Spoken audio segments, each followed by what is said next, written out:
this evening. My name is Pat Seymour and I chair Environmental Planning and Regulation in Gisborne District Council, and I've chaired the development of the assistance of the Freshwater Plan, the advisory committee that has worked with Council. So thank you for coming tonight. The housekeeping, as you know, is everyone's feet for Lawson Field, just out the door to the bathrooms and outside in the emergency. Could I ask Councillor Davidson to carry here, please? Well, thank you, Pat. Well, our council meeting will be open for you. Thank you for coming along tonight, and we ask everybody to keep wisdom to the forefront of our meeting, so that it's a very important issue for us. We ask that guidance be made, and we thank those that have put input into it to take us through to the future. Thank you. Thank you. Tonight, Gisborne District Council is live streaming this.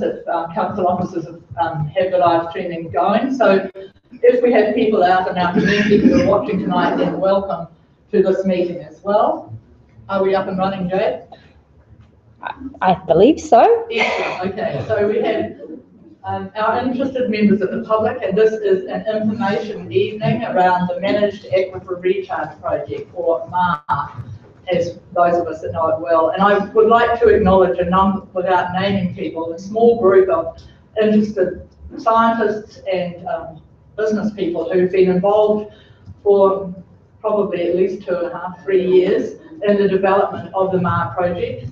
The Freshwater Advisory Committee was a committee set up by Gisborne District Council to work with council officers in the development of the Freshwater Plan. And this MAR project is one project that has come out of the work around the Freshwater Plan, because it's all about, and Kurt on behalf of council and others, and Kurt specifically and Dennis Crone will be presenting tonight. They will introduce to you other officers who are here in the room. But this is only, the MAR project is but one aspect of the work of the Freshwater Advisory Committee working with council. So no one should feel it is the only thing that we're doing, looking at managing the quantum of water that we have and the quantum of water that might be available for communities and for industry going forward. So obviously it is very important that you ask the questions that you want to ask. And I understand that some people have been quite active on Facebook, and council has been setting up Facebook as a method for you to seek information. But it's really important that tonight we respect members of our community, and everyone has the right to ask a question of one another, courtesy, and allow people to ask their question and allow council officers to respond. So thank you very much for coming. It indicates that we are in this new potential initiative. I should explain it is not part of the resource consent process. There will still be a resource consent process around which interested observers can, or submitters can make their submission. So this is an information evening. So I'll pass over to Kurt, and you can give your presentation and introduce any officers that you wish to with respect to your presentation. Thank you. And council officers can just advise the community of the position and the role that you have within council for everyone's benefit. Yeah, perhaps if just any council officers that are here just want to stand up and quickly introduce themselves. My name is John Makauri. I work in planning and performance team. I'm principally here as the medical community here. Paul Murphy, I work in water resources team supporting Dennis in terms of the information shown tonight. I'm Darren Hutley, I'm new cadet for environmental resources. That's the water resource conservation, and I'm taking minutes. I'm Jade, I'm the communications officer. I will be monitoring the live streaming and asking questions on behalf of people who are typing the questions to me online. And just for clarity, welcome to Councillor Dylan Davidson and Councillor Brown, and I do see one other council staff member who might not be part of this team, but to be fair to everybody, you're not related. So can you just tell us who you are? Ben. Yes. Science and work on the major projects. Thanks. Yeah. And Kiriana Wilcox has just come into the room. We're just letting everyone know who the council officers in the room. Thank you. Thanks, Kiriana. And hi, my name is Kurt Ridley. I'm with the strategic planning team at Council. I'm just going to give a quick context to the Managed Aquifer Recharge project and how it relates to the freshwater plan and the freshwater planning that we've been doing over the last few years. I'll make it pretty brief. I've got a few slides, but just a quick high-level overview of what's in the plan, and then I'll focus on some of the allocation and use issues, and in particular the Makauri Aquifer and what's going on there. Just the big picture stuff. The work we do in freshwater planning is mandated and directed by the RMA and the National Policy Statement for Freshwater Management. Among other things, that requires us to set water quantity and quality limits, and also avoid allocation and phase out existing over allocation. The way we give effect to that is through our local Gisborne freshwater plan. And as Councillor Seymour mentioned, we've been working with the Freshwater Advisory Group for a few years on the freshwater plan. That's been instrumental for staff and bouncing ideas and policies and rules and getting good feedback from a wide range of stakeholders. We notified a draft version last year. We got quite a bit of feedback on that, and that's helped us refine the plan. And we're looking to formally notify the plan shortly in October. And we'll look for hearings and decisions on the plan next year. The plan consists of a regional policy statement, which is our high-level policies and objectives for freshwater. Also, a bunch of operational rules and policies around water allocation and use, water qualities, and activities that happen in and around waterways. We also have catchment plans that will be part of that, and they set specific limits and targets for different waterways, or what we call different water management zones. And those catchment plans will also identify projects that respond to catchment specific issues, and the Managed Aquifer Recharge project is one of those projects. Wi-Fi catchment is the first plan, and others will follow over the next few years. In terms of the allocation and use of water, we have 154 permits for irrigation, frost protection, and city water supply. Most of those permits are irrigation. 144 are in the Wi-Fi catchment, so that's where most of the demand lies. Just some of the issues around the allocation that we're facing at the moment. Allocation on paper is greater than the available water in some areas, and Makauri Aquifer is one of those areas. Water is not always used efficiently, and there's a lot of unused water in the system.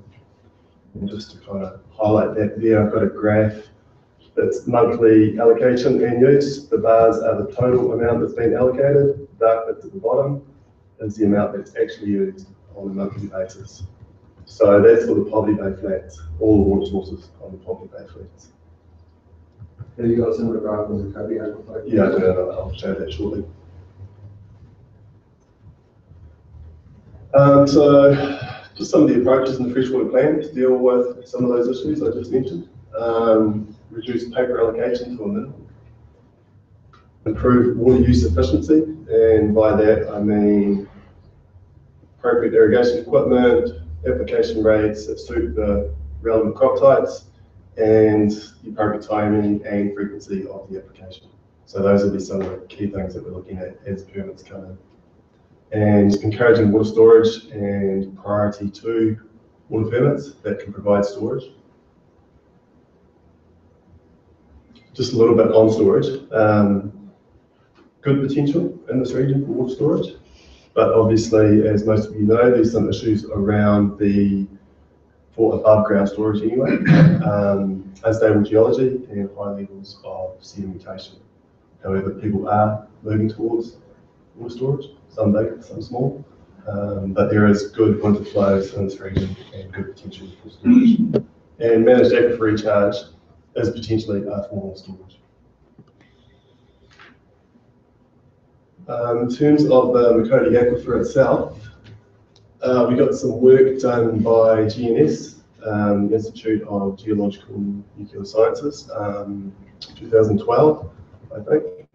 And they identified that the Makauri Aquifer is declining by 3 centimetres a year. Now that varies between different bores, that's an average, some more, some less. The natural recharge mechanisms aren't well understood. We do know that as water is taken out, it seems to induce replenishment, but obviously that replenishment is not as much as is coming out. There's 36 water permits there. There's that large number there of water allocated each year, and that's the amount that's used. So that's about 16% of the actual amount that's allocated. But that is this here spread over a year on a monthly basis. So as you can see, the actual amount taken is much higher December, January, February, and much closer to the actual amount that's allocated. Just for the poor side at the back, what is blue, what's brown, what's white? So that's the last 3 years of information. So blue is 2012, 13, the brown is 13, 14, and the lighter one is 2014, 15. So that's each year. And the scale? So this is just the percentage up this side here. So this is the percentage of the allocation that's actually used on a monthly basis. So if you look in December here, about 40% of the actual allocation is used. Obviously in winter months, that drops right down.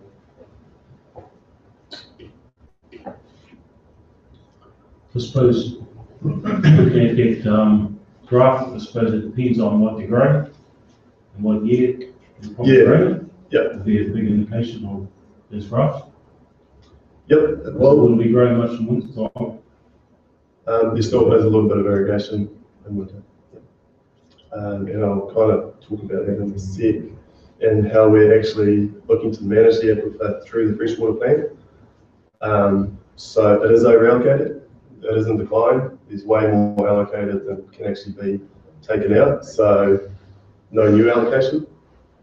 We are looking to reduce the annual allocation from that big number to that big number, which is a pretty significant reduction. Most of it will be pretty easy to achieve, but as those two numbers come closer together, that's when irrigators will have to start being more efficient and tightening their belts, and council will have to also be more vigilant, and decision makers be more vigilant with the permits as they're renewed. So we can reduce a lot of that allocation quite easily, but as we move towards this figure here, by 2020, important point of principle is, are the consents, i.e. the allocations individually, are they, in the case of aquifers, given in units of cubic metres per year? You know, an annual allocation as opposed to so much per day. Some are. So some will have conditions that have a pumping rate requirement, a daily allocation, and an annual allocation. So some do, some don't. So it's a mixture of all of those things. Yeah. So as permits come in for renewal, we'll be applying all of those. There are some seats in the front row, gentlemen, though you probably may or may not want to sit in the front row. There's 2 chairs up here. Have we had another question? Yeah, I've just got a query here. You're talking about avoiding saltwater intrusion. Is that saltwater intrusion into the Makauri Aquifer? Yes. That's given that we know that it's a blind aquifer. Yep. But there are ways that can get through the Tahapa sands. So are you suggesting that there is a so for the I'll get to the water. There's infiltration from Tahapa sands into the Makauri Aquifer? Not directly that we know of, but I'll get to the minimum static levels in a sec. So just to quickly give an idea where that number came from, it came from some recommendations from GNS, and that to limit the decline to 0.01 metres per year. Just to kind of qualify that number, it's not a magic number. there's still a lot that we don't know about the aquifer and how reliable that number is, but it's the best that we've got at this point in time. So over the next few years, we'll be looking to do more research and better understand the recharge mechanisms of the aquifer to see if we can refine that number. Kurt, you said the average is 60% usage of allocation. Yeah. And on the previous slide, one before that was the actual number. Yeah. And So in queues, how close to it is? Looks sort of that. Can you go back and show us? yeah, so it was 1,274. So at that rate, it's still declining. Yeah. And the recommendation is to have another 600,000. So remember this number here, we're not always going to, actually we'll never use the full amount that's allocated. But it's reducing your 60%, what you're saying, 60% of the allocated water is being used on average, and it's in decline. Yeah. The recommended figure is higher than that by another 600,000 cubic meters. So between each year, yeah, there will be, use like this, dry years, wet years, and I'll get to reducing actual use in a second. Just in terms of the minimum water levels, we're looking to set those for each permit based on the most relevant monitoring bore to the location of the permit.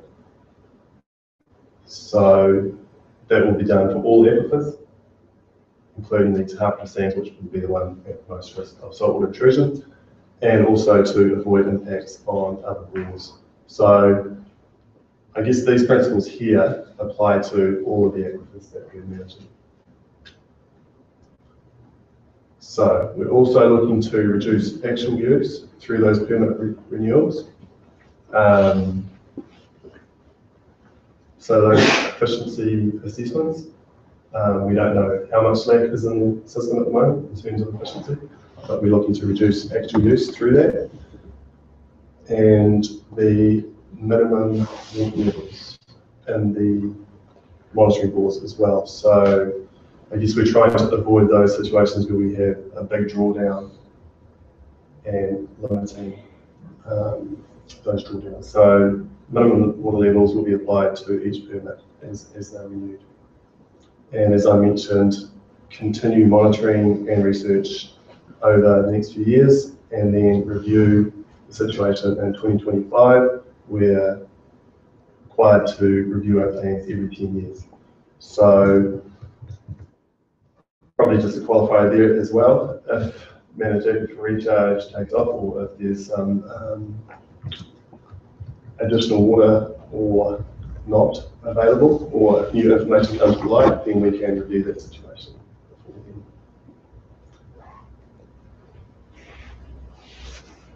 So is there any other questions around that stuff? Can I ask a question?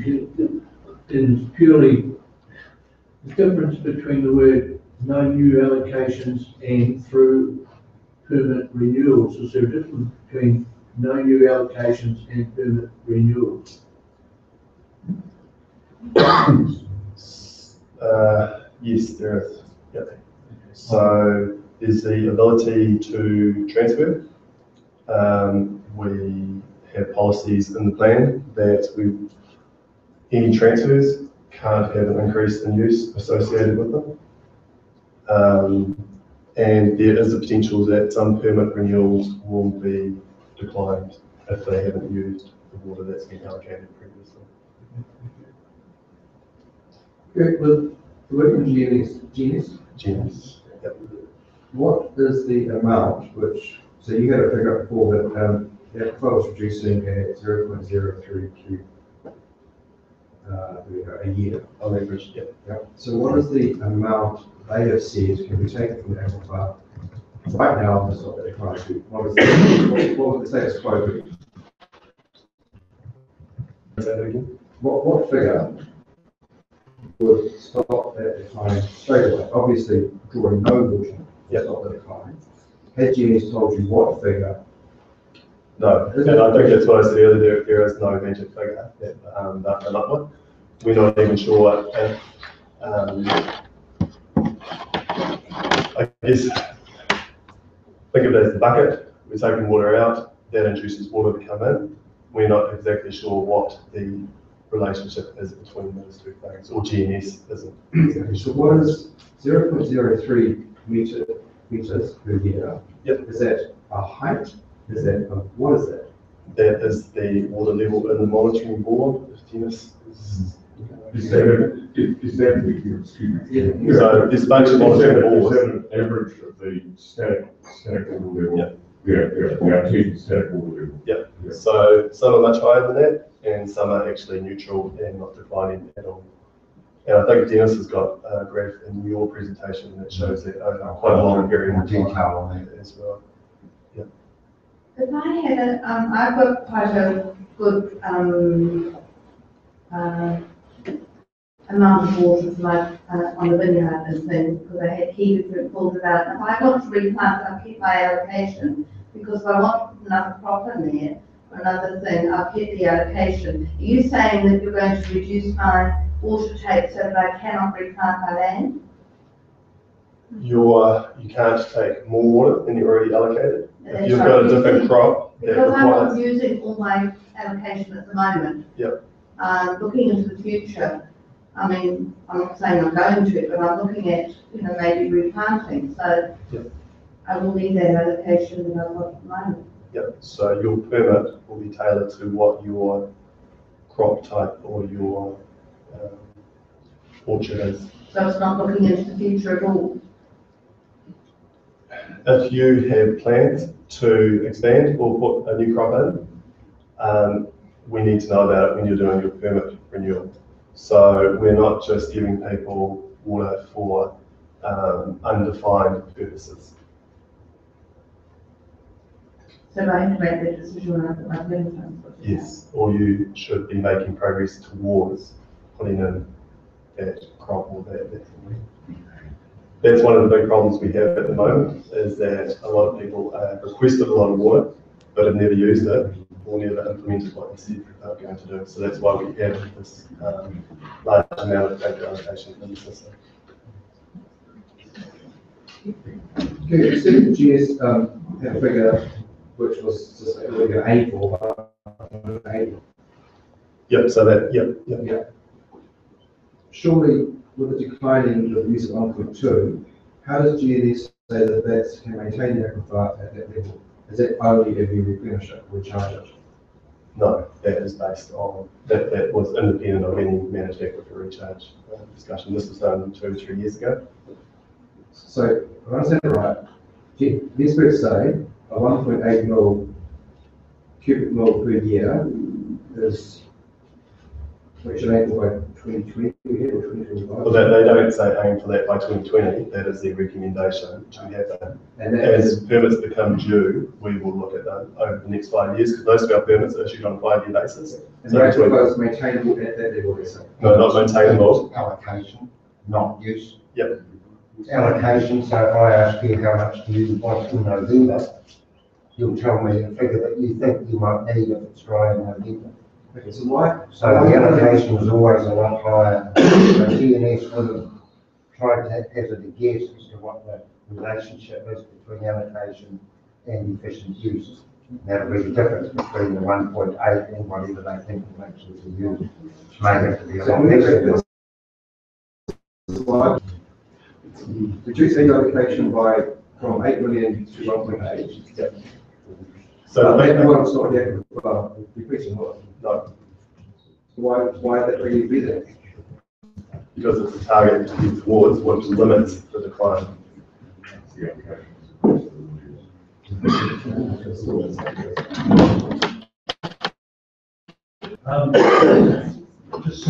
What sort of things have you got in place for new stakeholders want to come in and use some water?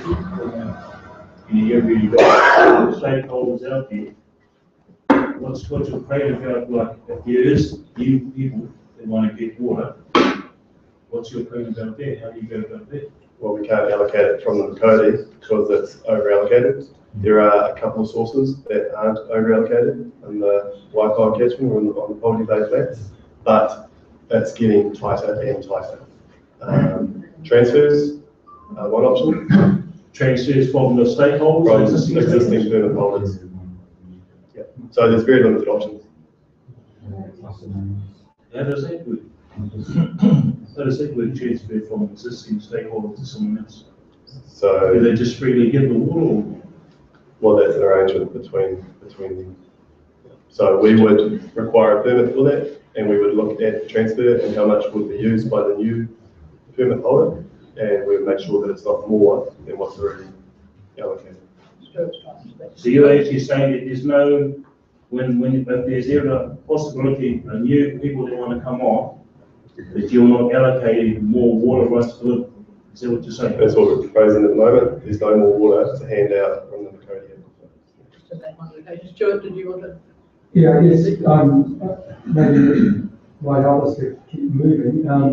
That this is where some of us got to 2 or 3 years ago, that we sit around arguing about where the new water's going, arguing about the water that doesn't exist anymore and is declining, even at our current rate of use, or we can talk about ways of getting more water, which is actually what the MAR project is about. So this is my last slide. We've identified a bunch of projects in the Wi-Fi catchment plan, and I won't go through them all, but the managed aquifer recharge is one of those, and there's a bunch of other things that we're doing as part of the Wi-Fi catchment plan. Hello. I understand what you're saying, but actually, before you decide on the solution, you really need to understand the problem. And you seem to say, I don't understand the problem, but you still have figures up there which seem to be quite quantified. And with a goal of 0.01 cubic meters reduction, the next sentence down, if you go back to that slide, please, said that it was based on GNS recommendations to limit decline to. If they've got the ability to calculate the recommendation down to that, have they not got the ability to calculate in some way what the level is that's going to stop the decline? Over time, possibly, but we have to start managing the aquifer more sustainably. So I guess we're putting a line in the sand and saying this is what we want to move towards. As new information becomes available, we might be able to refine that. Stuart? The fact is that it doesn't matter what you allocate, current use is meaning that the aquifer is declining faster than is desirable. So unless we're all going to volunteer to cut our use right now, then the aquifer is going to decline. It doesn't matter what the allocation is. Current use is causing the aquifer to decline. And that decline is an empirical measurement. Have you got it as a percentage? I mean, 0.0 or 1 centimetre or 3 centimetres at the current rate. 3 centimetres over a kilometre is nothing. 3 centimetres over a metre is a 3% decline. So have you got that decline rate in a percentage of the actual host capacity? Because that's probably really what's important, isn't it? I don't know, it's not in my head. I don't think we would ever measure that. I don't remember the exact I don't think numbers. it's a simple bucket like that. It's probably... I don't remember the exact numbers, but if you look at the recommendation from GNS, they were saying that you didn't want to decline to, I think it was like 1.4 metres above sea level, and we'll be there in 50 years. Right. So Right, thanks very much. That's really important. You've finished your presentation at the moment. Can we hear from Dennis Crone, who is going to speak more to the managed aquifer recharge trial? And then we'll come back to any general questions that you might have at the end, because we need to give everyone an opportunity. Thank you, Dennis. Yes, thanks very much, everybody, for coming. I'll just introduce a few more of my team. Mark is going to be helping me with the project management. This project is going to be a major project that GDC follows, so it follows quite a strict project management regime. Paul, who stood up before, is in my team, and Dion, the two of my team that are part of the MAR project, and Kerry Armour is also in the managed aquifer recharge project. So that's the team.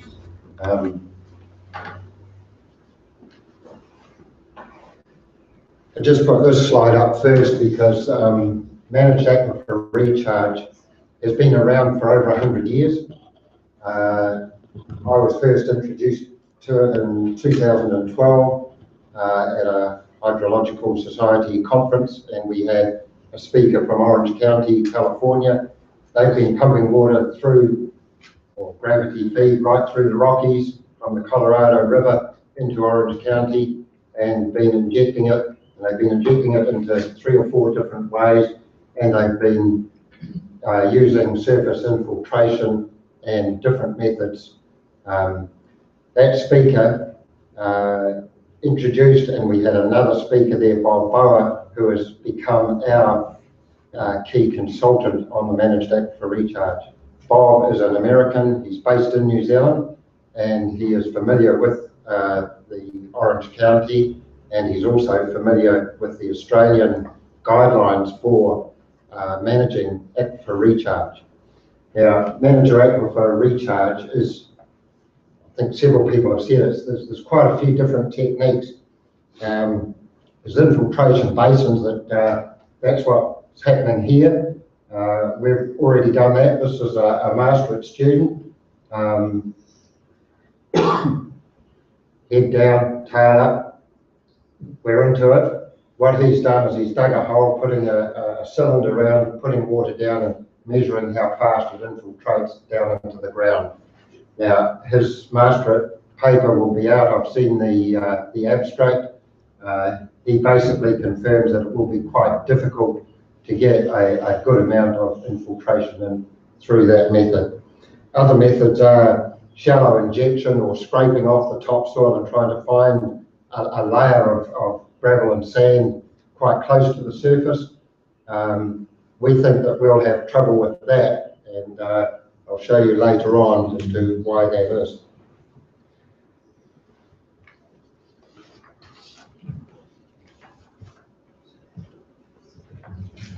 This is what's happening. This is one of our actual monitoring bores, and I'll show you the location of where we're monitoring. We've been monitoring weekly. Now, this is GPJ 40, which is over on Eve Road, which is on the other side of the Waipoa River, but it's still in the Makauri Aquifer. The water's about 70 metres down, and you can see that, oh, sorry. Get my finger on the right place. You can see that area there, 97, 98, we had a step change where it went down, and it took about 8 years to recover. The high points and the low points on that graph show that the summer and winter. So in the winter, from right up till about October, we get what's natural recharge. So you can see it goes up. Now you can see the seasonal peaks on that top dotted line. They're staying reasonably okay. We get back up to quite a high level. You can see that as, you know, it's actually about, today, that well is about, the water is 5 metres above ground level. So the water has sort of like artesian pressure that comes up to within 5 metres of the ground, even though it's coming from 70 metres. And what's happening is the middle solid line is declining. So that's the 0.3 that we're concerned about. And the other thing that you can see that's quite a little bit concerning is the difference between the top dotted line and the bottom dotted line. The range of what we're expecting the aquifer to recharge is getting wider and wider and wider as we go along, as we pump out. And just can you repeat the dates, because some people won't be able to see. So right, yes, it's 1982, this end, July 82, July 83, 84, 85, up to July 2013, that is. So that's when Golders, who are our consultants, have analysed this. Yep. And can I just point out that's 30 years, yes, round numbers, and it's declined by 2 metres average. That the solid line declines 2 metres. Yes. So that's the measure of this particular well of the unit that we're talking about. In this case, it's more than 3 centimetres a year, isn't it? 3 centimetres is the mean. The maximum is about 0.1 is 10, you know, 0.1 of a metre. So if you did that for 20 years, it would be 2 metres or 3. Right. Now, the other remarkable thing I'm seeing there is that the actual seasonal decline in that 97-98 year is huge. And the first one there is actually the 82-83 drought, which was bigger, worse, more severe drought. Yes. And the decline was a lot less. Yes. It's the difference, water usage. Yes. Oh, yeah, so you'll recall that in 1982-83 was the big kiwi fruit boom. Prior to that, we had hardly any irrigation on the Coffee Bay Flats. Once the kiwi fruit started planting, from 1981 through to about 1984, 85, the irrigation went up. We're only just getting back to the level of irrigation that we had in about the late 1980s. So it went huge, and then we went into grapes, a lot of kiwi fruit came out. Now it's getting back up as we get more diverse. And just with two questions, so let's take them as So this is only one well, so. But they're getting a grip on what reality is. Yeah, trying to. Thank you. Exactly. Your question, sir? Have you got one in summertime? I see those all in July. Oh, no, this is, That's more or less the that's time. winter. That's summer. So Okay, so when it comes out, it goes down. And your question, Bevan? Then it goes Just up. to keep the show moving, Bevan, did you have a question? This is the, isn't it? Pardon? This is the Ebro well? The drive, yes. Yes, I remember it well, having drilled it. Do we have any spatial analysis rather than just a simple well by well analysis? Yes. Across. Yes, you'll have to read the Golder reports that look at. Is that available online? Yes, there's 3 Golder reports which I'll talk about, which are available online. Just what's happening, a lot of you have probably seen this diagram, but it's just a picturesque thing of what's happening. I don't think I'll dwell too much on that. Basically what we're doing is injecting down and lifting up in the summer. We'll have off-stream storage perhaps, airflow from the stream. And I just put that quote there because I thought it was quite important. That was an American quote. Once we decide to utilise groundwater as a resource, we need to also plan for its replenishment. So this is getting into what we're intending to do with our pilot.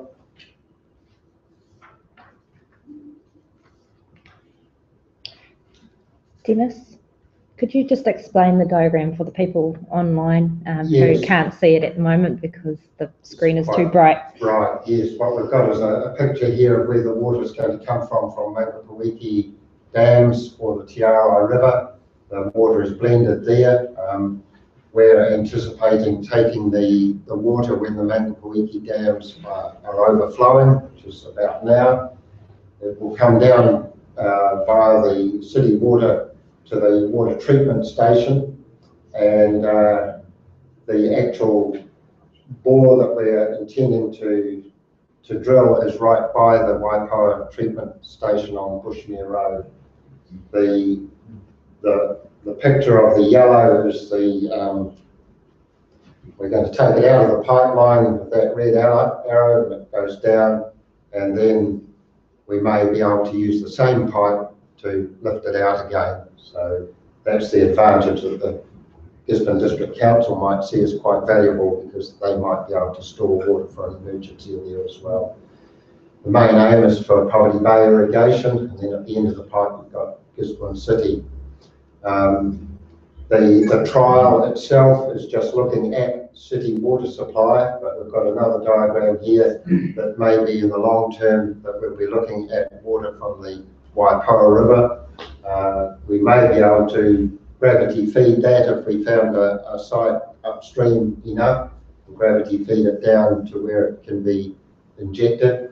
The reason we're using the trial with city water is because the trial is just to see if it works. We want to use good, clean water, so we're using the best quality water we can find. Quick question. If you want to put 100% of replenished water into the aquifer, obviously it's not going to give you 100% return out the end, because it's going to leak out eventually somewhere underground. Why would you not just put that water straight into irrigation and bypass trying to fill up the bucket, but just put it straight out there? And the other question is, at the time of the Te Aroha or the Makauri reservoirs are overflowing is now, which is winter, when the aquifer is full. Is it the time to recharge it? I mean, how much more capacity does it have than full? Do you know that? Do you know those figures? Yes, those are key questions which the trial will answer. We're anticipating that putting 100,000 cube, we may actually get, our models show that one well may become artesian. In the early days, we had a lot of artesian wells. Artesian means that the water spouts above ground level, so it's under pressure. So that Eads Road well that I had the example, where it's 5 metres below ground level, it might come right up to ground level or even above ground level. And I know a lot of landowners would love to have their artesian water pressure back again, because that shows there's plenty of water down there. But if the idea of pumping 100,000 cube into the ground to get artesian flowing out the other end, why not just pump that 100,000 straight to the irrigation systems? I thought you answered it yourself, that it's the timing. You're not sure when it's going to work, so I can see it's working. Why don't you just give it to the stakeholders instead of pumping and... But we can only give it to them in the winter, and they don't want it. They only want it in the summer. You can't finish something which is almost full that winter when you've got the surface water. You need it in summertime. We can show the graph of that, it will become obvious. If you re-show the graph of the annual variation, it will become obvious that it is not full, and so on. Those seasonal peaks, they are not full. A metre of water under, this is an aquifer of 6,000 hectares in the area. It's huge. And a metre of water, even though the water pressure is coming up a metre, it won't be a 6 million square metres, whatever it is, times the metre, because you're replacing, the water's not going to fill every void, because there's gravel and sand down there. But there's plenty of room for a lot of water down there, and that's what we're counting on. So it's just a straight fact that there's plenty of room down there, even in the winter.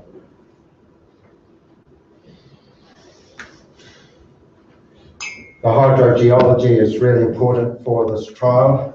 This is just a picturesque. What we've got is that top arrow up there is the recharge area. You can see that it's quite limited at the high end of the aquifer, and that's where George Hampton was looking at his infiltration areas, because that's where we would find it. That's the aquifer that we're looking at, and you can see those greyish areas above and below the aquifer are quite impermeable. In fact, a lot of the questions that were asked before about what is the natural recharge of the aquifer, when the aquifer was full, there was very little recharge. It was full. And it could rain, and the rain would go down the river. It wouldn't go into the aquifer. The water takes 40 to 80 years to get into that aquifer.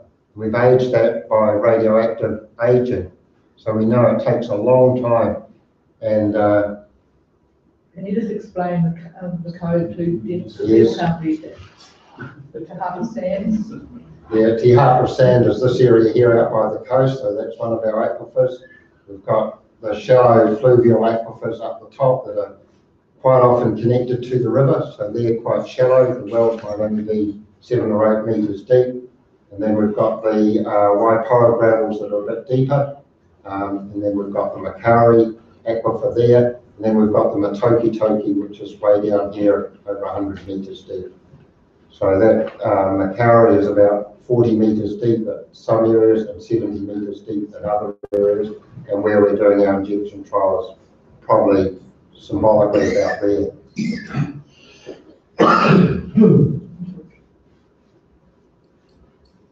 The geological, geochemical issues are quite important. These are the 3 issues that we're using our consultants quite closely, because we have to determine carefully what's going to happen with the chemistry of the water down there. And one of the key things that we're looking at is that we're putting oxygenated water down 70 metres to an area that's got no oxygen left down there. It's high in iron, and if any of you have squirted Makauri water against a tin fence, you'll see that it goes quite rusty. So that's the chemical reaction that we're aware could happen down there. So when you put oxygen down, the iron might become rusty. Good way of saying it, but we may get chemical changes. And the clogging is a term that the scientists are using. They say it's a manageable thing. We're going to try and work out how that works in our situation. The physical clogging is due to sediment, so if we take it out of the river, that brings in different issues, so we'll have to filter or settle out the sediment. The bacterial clogging is from the bacteria that are down in the well, and that's why another benefit of using the town supply water, because it does have a certain amount of chlorine in it for keeping the bugs out of our drinking water. That amount of chlorine will be ideal, in our experts' opinion, to ensure that we don't get bacterial clogging. Now, this clogging issue, you've got to think of this trial in two different areas. One is like a bubble of water. You're going to put the water down. It's only going to move not more than 60 metres away from the hole. But the hydraulic pressure, so you put that in that bubble, you will measure the water coming out kilometres away. But the actual water hasn't moved 3 kilometres. It's only a pressure wave which pushes the pressure up at different areas. So these hydrogeological issues are all to do with the bubble. So if you read the Golder report, the most recent one, the number 3 report, it's all about these geochemical issues, and they've got it all sussed out that we can pump the water back out if need be, but they're quite happy that we won't need to, because the range of the distance that bubble will be quite limited to just around the well. If we do need to know what's going on there, because if we get a bank of wells, if we're going to put down several wells under a managed aquifer recharge program, which might have several wells, then we have to know what the clogging is and how we manage it.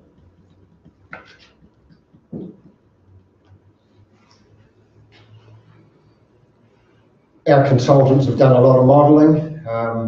We've spent a lot of money, not ratepayers' money, but I'll just go back through some of the history. Main guidelines that we're using for managing this program is a go, no-go traffic light type approach. So we've already passed 3 of those traffic lights. The first one was to determine whether our aquifer suits managed aquifer injection, and it did. The second traffic light was, does the GDC hold enough information to do a full feasibility study? And we hired a university student in the summer of 2013-14, so that's 18 months ago, nearly 2 years.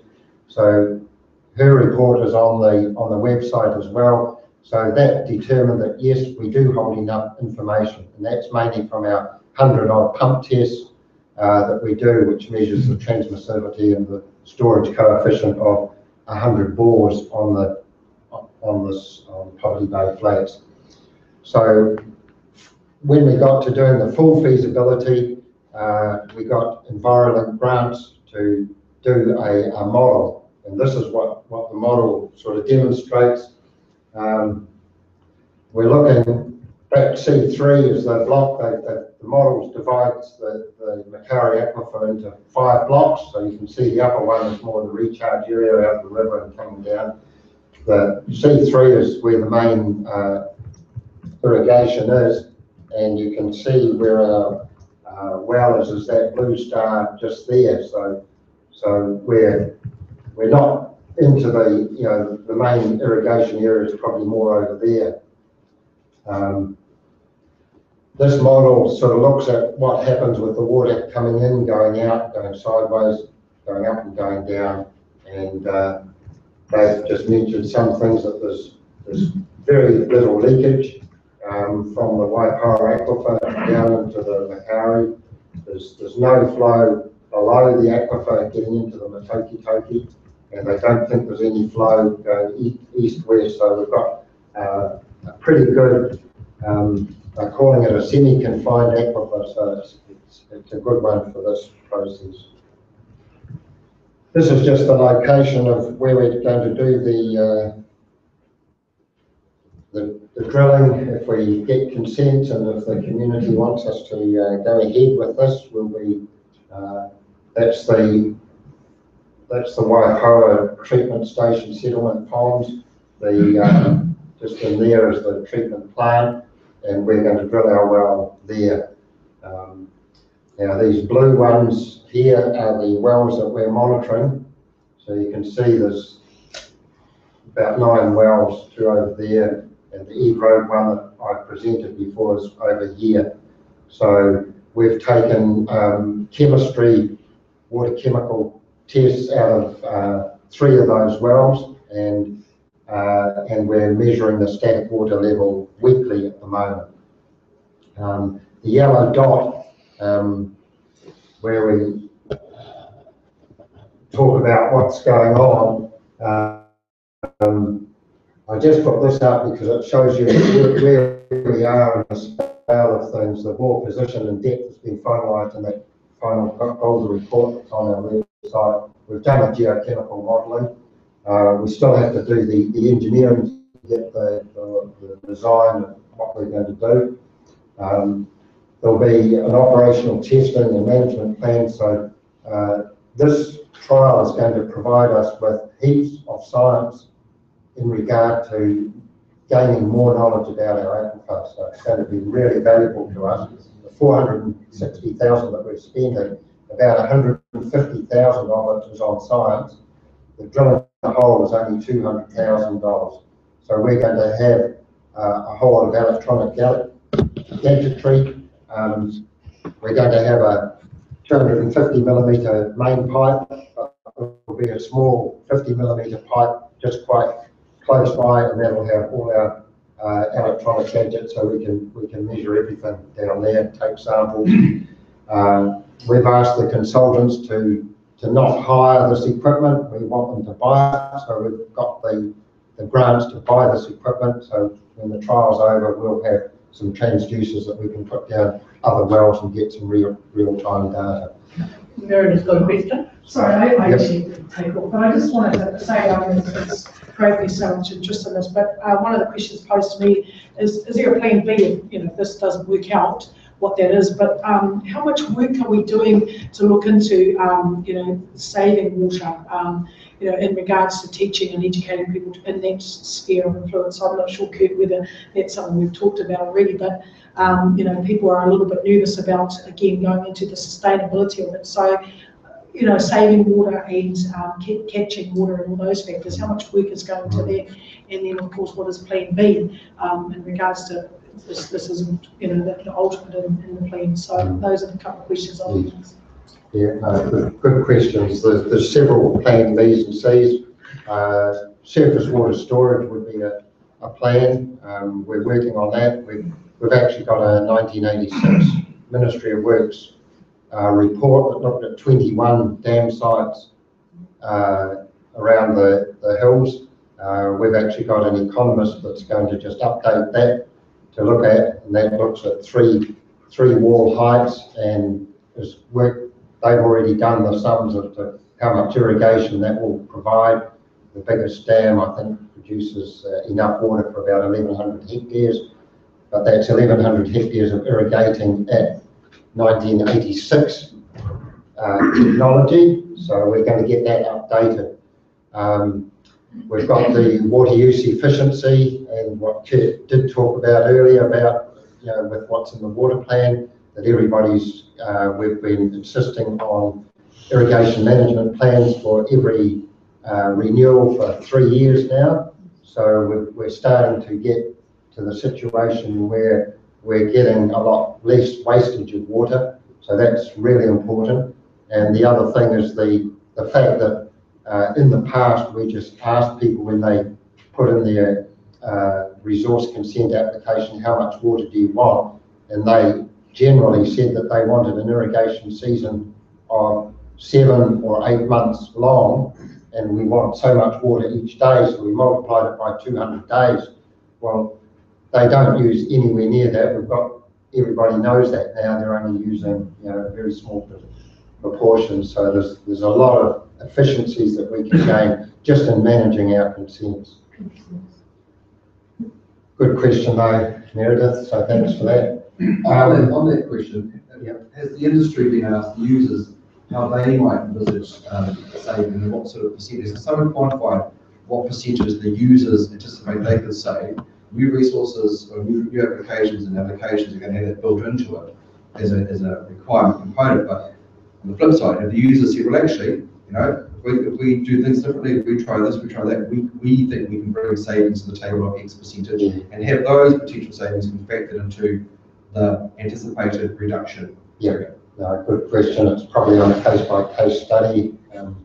Stuart might be able to add a bit to this because he knows what sort of pressure we put on his organisation to reduce their, what I call their shoulder season, their water that they may or may not need. And we're doing that on a case-by-case study. So if someone's putting in a good irrigation management plan, they've got a crop, their watering program is best practice for that crop, that soil type, their climate, that should be encouraged in council's opinion. It should be mandatory, shouldn't it? Because that would be an immediate way to stop wastage.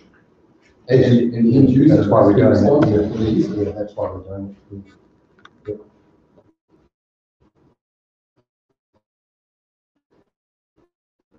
So anyway,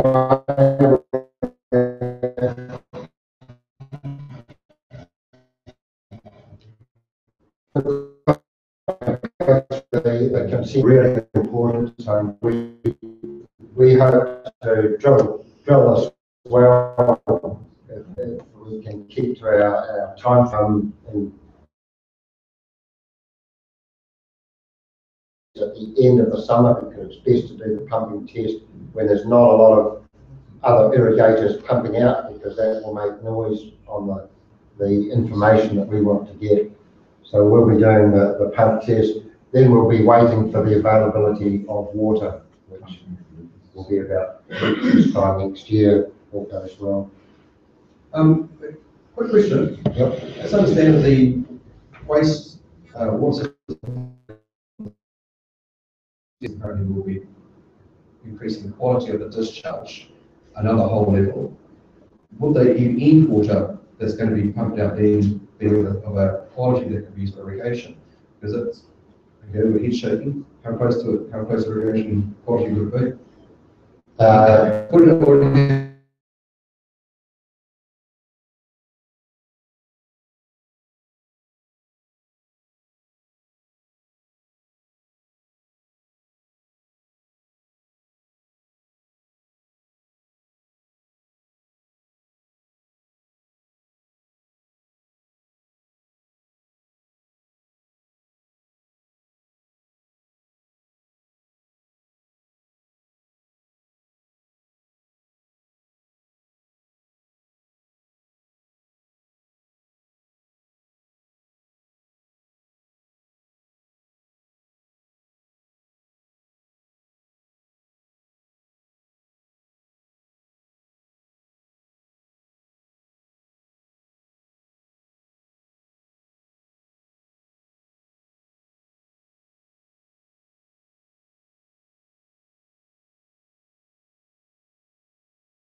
That one there, we decided at a later time to do a shallower well.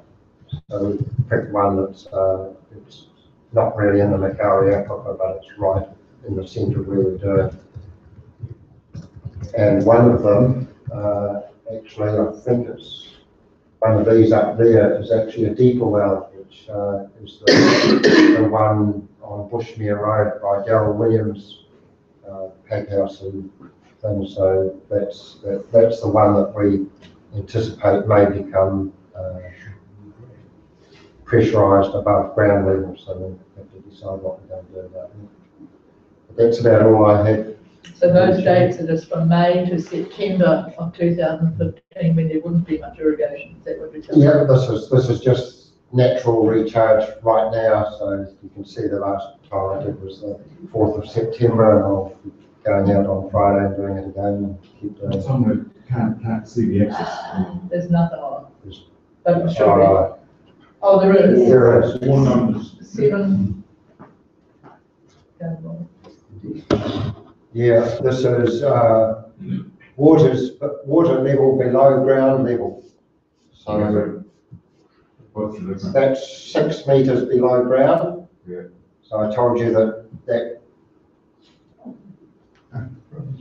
the road one was 5 metres, and they go right up to 2 metres below ground level.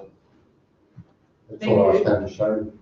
There are 1 or 2 other people in the room that have spent quite a bit of time within the MAR project, and I don't know whether, Stuart, do you wish to say anything? Peter Williamson, do you want to say anything? No, I've got everything. You're quite happy with the presentation. Stuart Davies, do you want to add anything? No, it's, see what the questions are, and if I can't, something I have. So we've got, we've had those 2 presentations, so we've got Kurt here and Dennis and one of the others, but these 2 gentlemen will answer the question. So are there other general questions that you would like answered? Thank you. Dennis, you said that you, if the drilling, et cetera, goes ahead, that you won't be able to utilise the flow from the overspill this year. Why is that? Or is that? Yeah, we would have liked to. What happened was the dam levels were really low right through May and June when we were sort of planning this, and we thought this winter was way out. The dams are actually overspilling now, so the way it turned out, we might have got an opportunity, but at that time there was no water there, and Marcus Cole, who's the manager of the city water, wasn't going to give us any water basically. So we have to wait until he is confident that he's got enough supply. But you have to get the resource consent too. That's another critical part of it. We didn't have the resource consent either. I just wondered, the work that NEWA has done for us for the wastewater project indicates the last 2 years have had a we are heading into it pretty strong. I mean, it's like, so yeah, I'm just wondering what level of confidence you have. Yes. We'll be able to speak. Yeah. Peter Williamson and Stuart, I should have introduced you guys right at the start. They're key members of what I call my community governance group, so they're keeping the council pretty honest from a community point of view and from a water user point of view.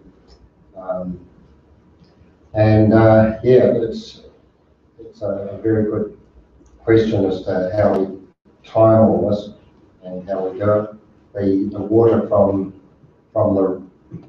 the dams, if we get El Nino this year, I've sort of been asking these guys, what happens if we get 3 years where there's no water from the dam? That might give us 3 years to plan how we might use river water, because that will take a little bit more work to work out how we can get that quality of water sufficient for this trial. Is one sort of the upriver area of the Waimatā been looked at as a source of water? No, we haven't really. You're thinking of just capturing it from gravity and bringing it down. Yeah. No, we haven't, and in fact, I don't think even many of the dam sites that were investigated in the 1980s were in that direction either. So, yeah, that's an interesting point. Dennis, would you like to explain about council having contracted environment BOP to make the resource, because I think Oh, it's yeah. good information for the community. Yes, the resource consenting process is quite important. I did have in my notes, I just got carried away. It's unusual for the council and my section, like I'm usually in the regulatory section, so the council has decided that the regional council should apply for the consent. So we can't be the judge and jury for something that we're applying for. So what the council has decided is that we will contract out the processing of the consent to Bay of Plenty Regional Council to get that at arm's length. And we will have an independent panel of commissioners. So if there's no submissions, and I can't imagine we'll get that because there's quite a lot of interest in this program, if there were no submissions, well then the consent would just be processed by Plenty, and we're assuming there will be submissions, and we're planning for a hearing. That'll be by a panel of 3 independent commissioners, and you know they will have a range of skills. Jay, do any of your listeners online have any questions? Just asked them that a couple of minutes ago and haven't had any takers yet. All of our interest, do you know how many people are watching online? So we've had up to 8 throughout the presentation, so I'm down to 4 at the moment, but we did have a bit of a technical difficulty about 2 minutes ago. Right. Thank you. Yes, I was just going to say some more questions in the room because it's really important. The gentleman in front, because he hasn't had a turn yet, sir. You sir. Okay. Oh, sorry. Just hate going backwards, but the 1980 that you're referring to, the dam sites or the water holding capacity, what sort of area does that cover? In that period of time, where were they actually located? Well, the 21 sites were located both on the foothills on the right around. There was a few on Wee Perry land, just in the back of Lebanon Road, and then around, so they were basically in a semicircle around there, not far from the flats, because they were looking at irrigation potential at that stage. Right. So what sort of capacity were we talking about? The biggest one was irrigating 1,100 hectares, and the smallest one was only irrigating, I can't recall, but there was a couple of irrigating about 350 hectares, so quite small in relation to like the Chip Dam or anything like that. So. Yeah. The 1,100 hectares is the best one. We've certainly got closely at that one. I'm inclined to look at that as a sensible way of plan B, you know. Any other questions? It's just the resource consent application that we were talking about and the processing thereof. Just to clarify, that's a consent application in respect of this trial that we're talking about, not you know. We're only talking about the trial. The council's got 100,000 cubic metres is a one-off. Yes. We need to make it very clear. That's all that's being sought. And it's one project within a raft of projects that have come out of the advisory committee recommendations. No, I understood that. And so the idea that if you actually anticipated in May, June, you know, that there was going to be water available in September, there's no way you could have done the consent application and processing in time anyway. And so forget it. You know, next season's going to be what it is. This is a well-considered project, and council, I'm sure most of you know, council doesn't move fast. Oh, well, it wouldn't have been realistic. And as well, all the baselines stuff, you know, set up as critical for secretaries anyway to monitor it. So, oh, sorry, the lady. Yes. Your hand up, yes.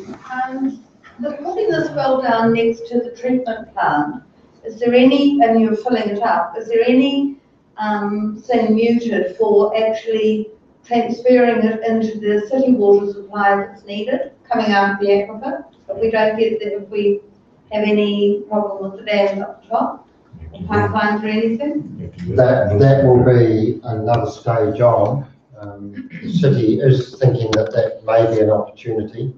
for their emergency response. Their main water supply is in reservoirs, and their secondary emergency response is from the river.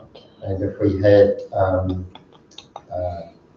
a mountain erupt, say, and we had ash everywhere, we may not have either of those sources of water. So everyone at Cameron Road. Cameron Road and Lawson Road are all there. Yep.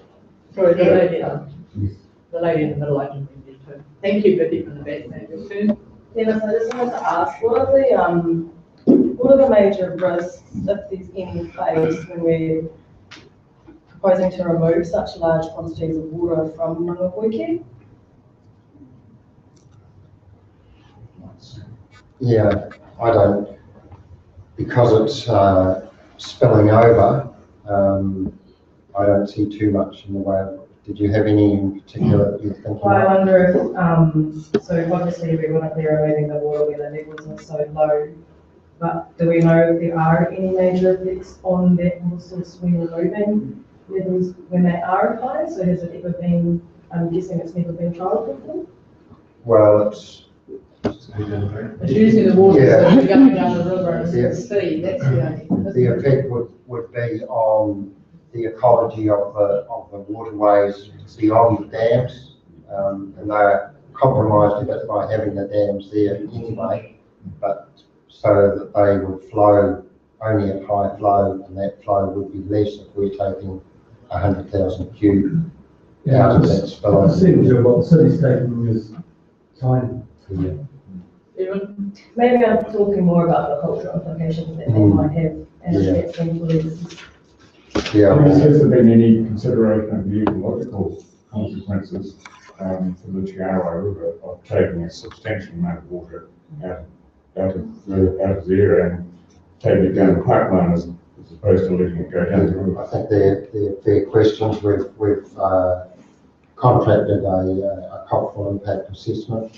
No, I think the ecological, not the cultural. Oh, sorry, I was answering the first question first. You jumped in, Peter.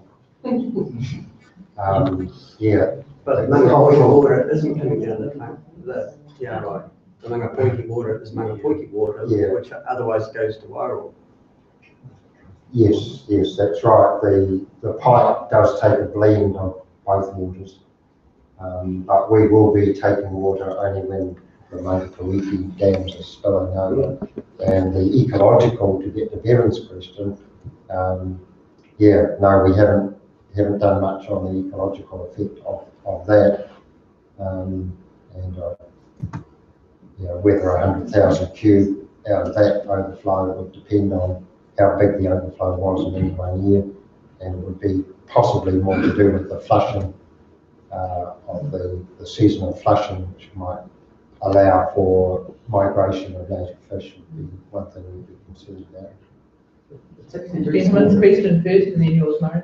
Oh, yeah, about the ecological, my concern is about the ecological factors of our river, Chiara, and that we've got us like a spawning site for our inanga. It's happening now, and we're trying to enhance that spawning site at the moment. We're going in the process of doing that, and being as the tongue of the whenua of our river, my concern is as they're taking all that water from the awa, could have an impact on our inanga spawning sites.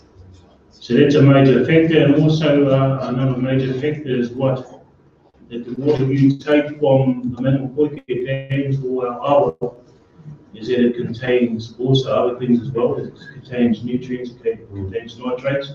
So you're putting that mauri from that river into an underground aquifer, and you don't know what's going to happen with the mauri that's happening under the aquifer. So, those are grey areas that I'm really concerned about. So, we need to find out.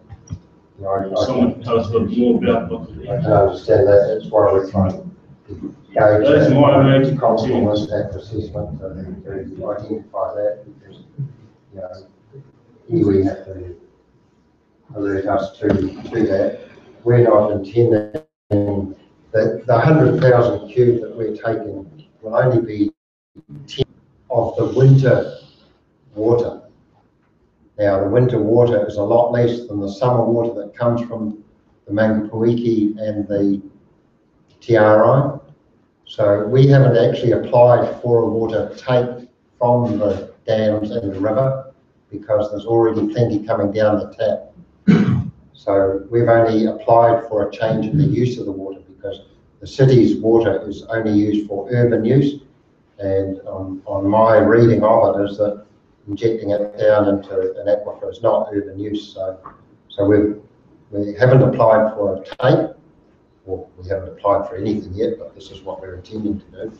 We're intending to apply for a change in use, and then from the river we've applied for use and take because the timing out of the river we will want to take winter timing, and the city water supply consents are more for emergency, which we can't use because we haven't got an emergency, or they're taken to supplement the summer high demand time, and we don't want to take it then either. We want to take it at the low demand time.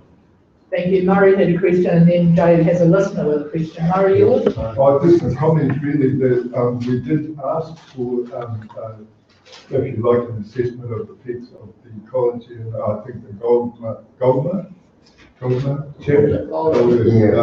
He did say it would be there, but I don't think it was. But we, in the survey we did 2014 and 15 of the RO, we had, I think, 5 sites on it. And we looked at things like the peripython, the algae, and invertebrates that are living, and some of the water quality and the sediment build-up. Whereas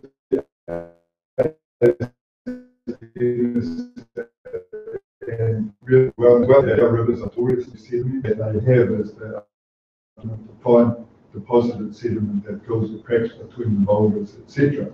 And on the Arai and the Whakahu streams, they were the ones that had declined inserted species most, and that appeared to be because of the build-up of fine sediment.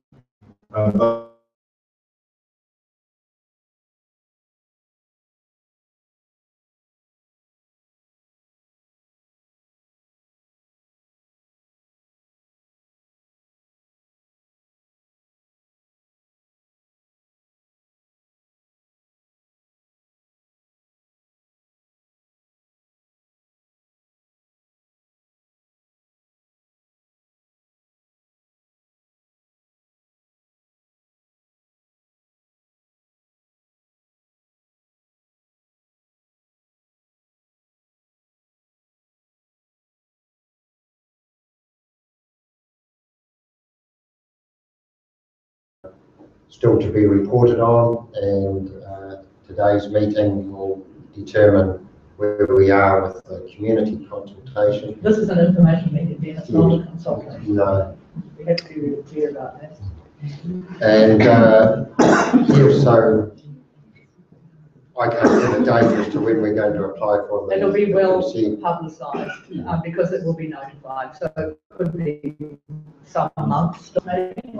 Oh, no, I would say 1 month perhaps for notification, and then you have a period to do the submission, so we'll publicise that submission period, and that will be certainly the full consent will be on our website once it's notified, and people can put their submission in. Right, there was someone in the middle. I'm sorry, thank you. You have another. I just wanted to know if there's something for someone like myself who a bit lost in all the farming stuff, but more interested in the ecological side.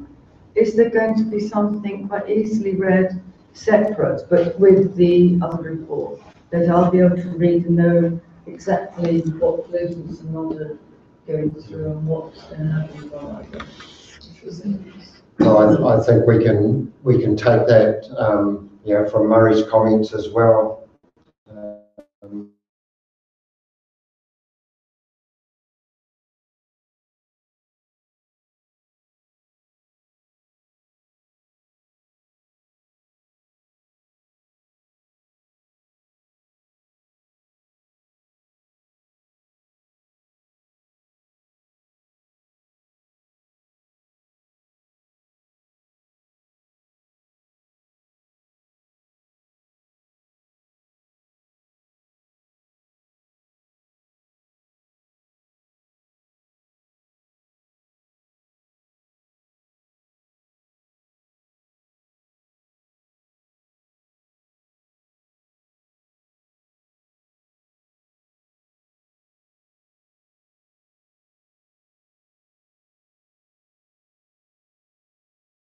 Yeah, just for the dummies, is it like an underground lake? Is it like a big balloon on the ground? Or is it?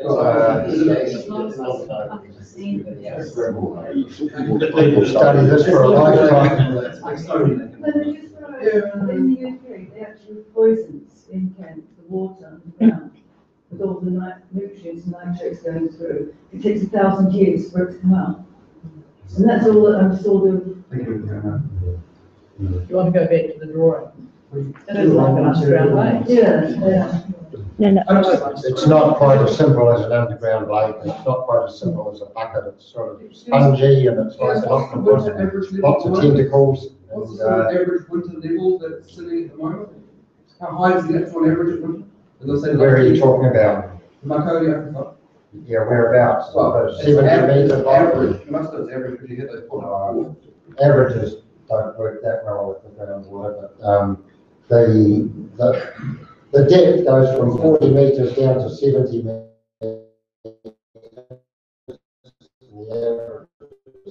I thought you had a graph that showed 0.24 and 4 metres average dropping down to 6 metres. Someone commented on it, and that is a drop 2 metres average.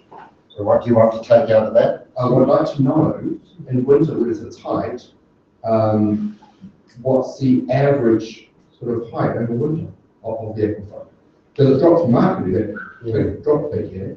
So you must know roughly what the average height is. Height of the static water level, do you mean? The average static height. Yeah. It's at 1 point. It'd be 40, might, yeah, to help me, it'd be about 3 or 4 metres. Just varies at least. Yeah. It depends where you are and how much. But you must have an average. No. I think this is the important thing, that don't start thinking it's a bucket or a lake. You get pressure coming down from water, pressure from the head. You need to. But you've given us an average decline figure, so surely you must have an average. That's the one well. That's the one well.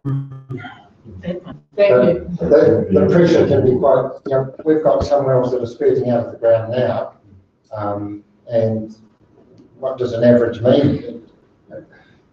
Well, if you're trying to work out the average loss of it, and you're trying to work out how to refill it, surely you've got to know, because, for example, in winter, when there's a surface of free water on top of it, land, you need to know how much can actually fill up at winter. If it's sitting below its maximum capacity, we can fill up this much. At winter, we've got free water. Oh, wait, it's just at the maximum capacity. In fact, we're wasting our time trying to fill up anymore. Or it's way down here, and we'll never fill up, even if we ran it all through winter trying to refill it from the RI or the Makauri. That's what I want to know. Yes, I try to explain that some wells have artesian, so they'll go, we've got some that are spurting water 7 metres above the ground. And that's because of the pressure, and that pressure is devised by how much water here, up there, so.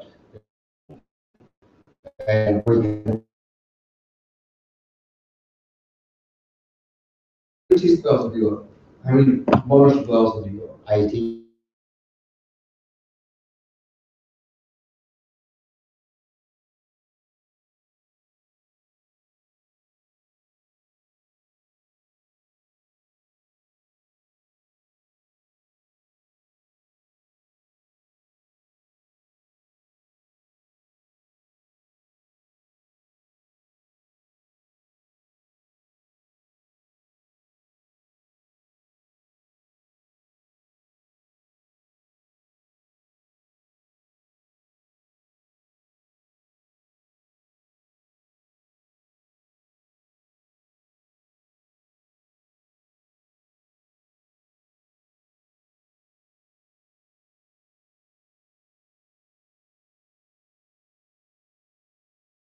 Expects it all to be like, doesn't look like that. Thank you very much. Yes, it's been a lot, and I have another appointment. Thank you. Appreciate it. Thank you very much. It's been great overview. Thank you. Thank you. We have one question online and then another one. How is it being funded? The funding, we're budgeting on 460,000. We've got 260,000 from Ministry of Primary Industries from their Irrigation Acceleration Fund, and we've got 200,000 from the Eastland Community Trust. So these are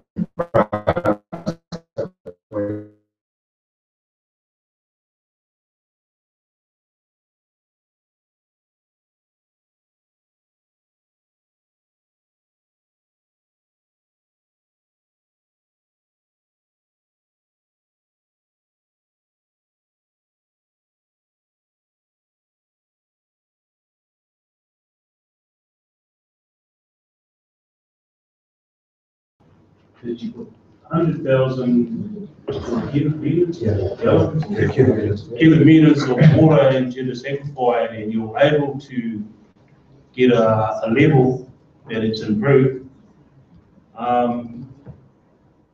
So what will happen every year? Will you still take the 100,000 cubic meters, or will that drop?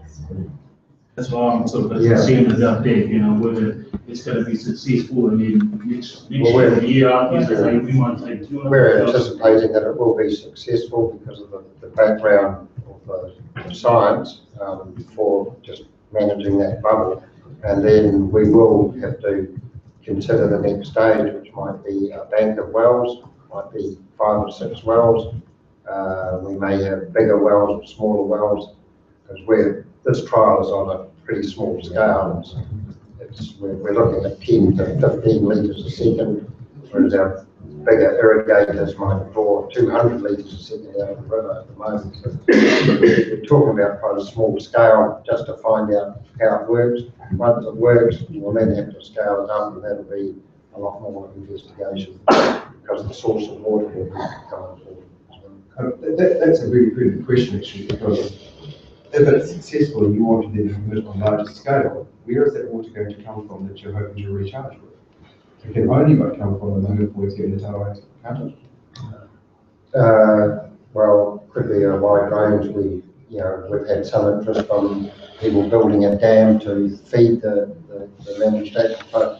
The city has got another dam site on their supply, and we've got the river. If you build a dam, why don't they use that water for irrigation instead of trying to shoot it there and take it back out again? Might happen, yeah. Just over the road from the hill from Makauri. Build another dam. Build another dam. Yeah. Yeah, but they've got big implications as well. Dams were very expensive. Things would be very expensive. Dams are very expensive, and they have to be for some other purpose. We're trying to, this trial is trying to avoid building dams. Still an option. On that subject, the discussion about the Tiarai River and the effect of this trial on the Tiarai River, I can't see how this computes, because I thought you were very clear, 100,000 cubic metres as a one-off is coming from spillway water of the Makauri dams, which has got nothing to do with Tiarai. There would be no effect on the flow on the Tiarai. Is that right, or is it not? It's not exactly right, because the physical water, because the water that comes to the treatment station at Wainaki is blended. And nearly always there's some Tiarai and some lake water.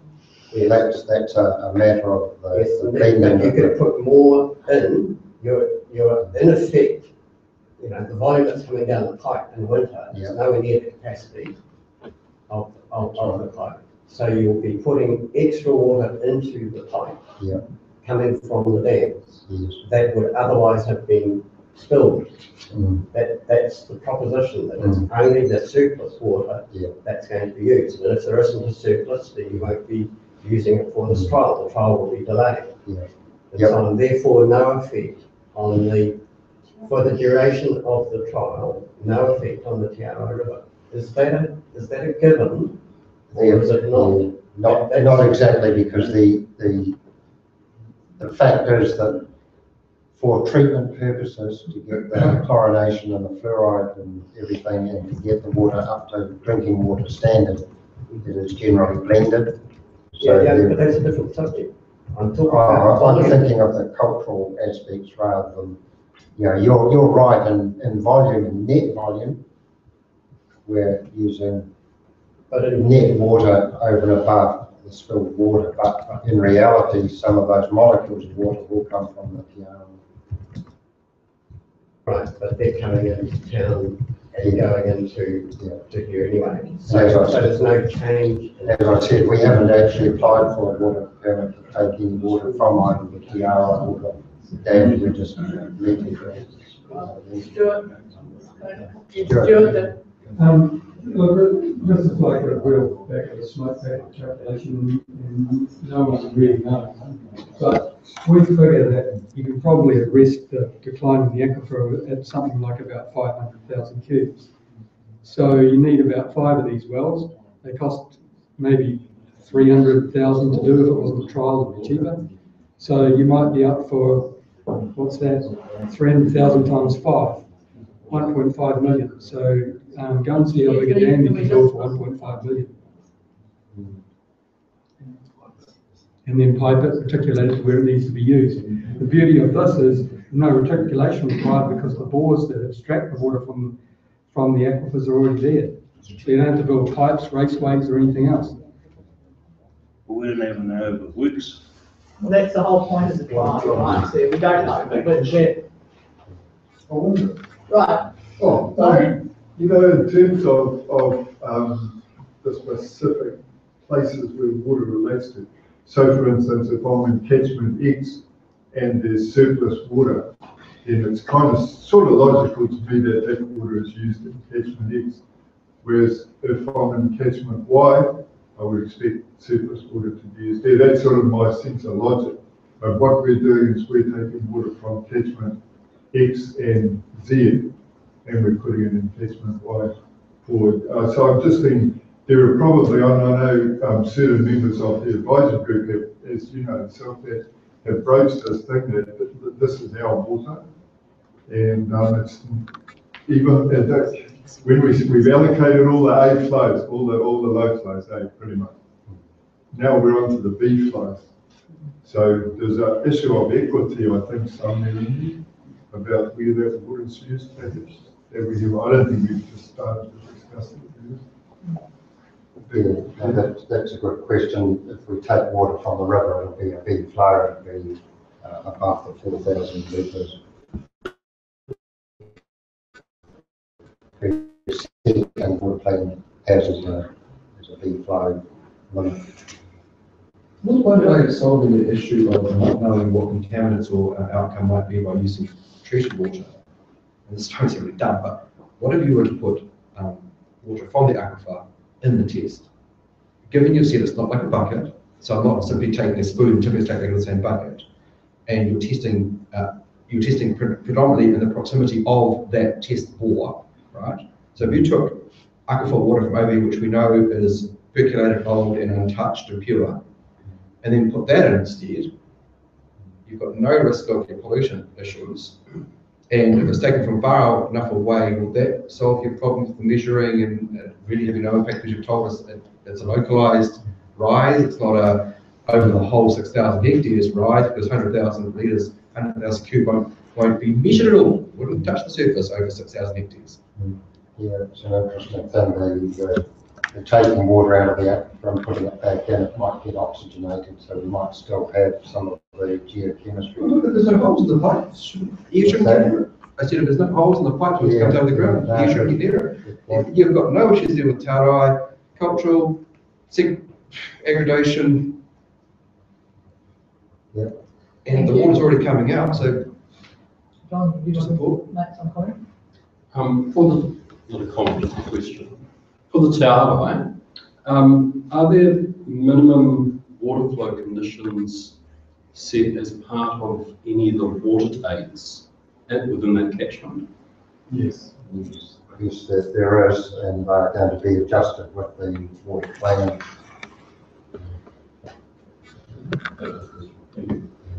Do you want to speak to Murray's transfer of water from catchment to catchment is, gets to be a bit of a tricky one. We're all sitting here drinking cups of tea that came from a catchment that we're not actually sitting in. And a lot of the water that's irrigated out of the Waipoa ends up in the Tarahiri catchment, and so on and so on. Thank you. I think, is there anything else online? No. I mean, it is challenging, and I appreciate the breadth of the questions that you as members of the public have raised tonight.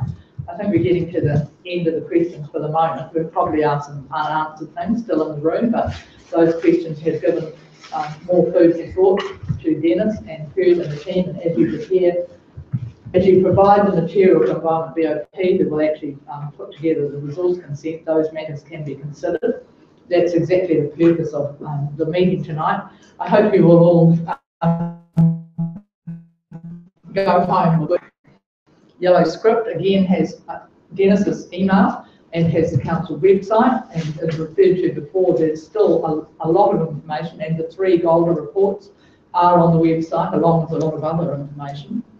Council is more than willing to answer any questions that people still have. We do want to engage with the community who might have an interest in this whole project, and then there is the formal resource consent process that is your opportunity to make submissions. So never feel that council's not listening or interested in what you're asking, because it's not a new process internationally, but it is a new process. It has been done in parts of Canterbury, but it's very much a new process for us here in Tairāpiti, but it's only for the benefit of our industry and ultimately everyone's benefit, because if we don't have industry, we don't have employment, we don't have jobs. So, but we want to protect the environment at the same time. So we're really keen to hear from you.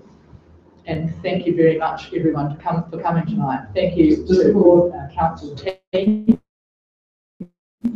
who have been here with your new technology. Did you have a last word?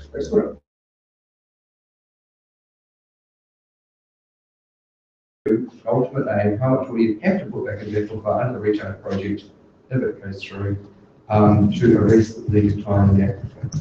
Best estimates we've got from the Golden report that said 350 or 1,000 cubic day, 365 that would come to in a calendar year. Sorry, you lost for sustainability, and they said 500,000 for a certain growth figure, and that's what Stuart was working on. 500,000 would be 5 years well. 500,000 cubic metres a year.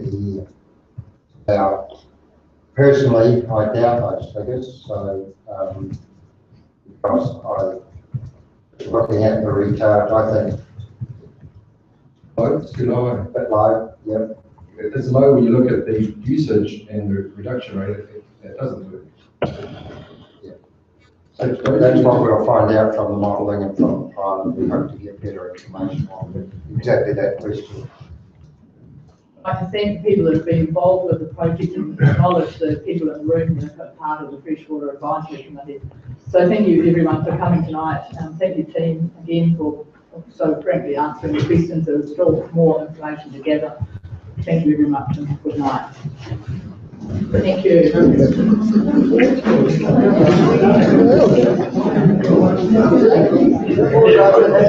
Sorry,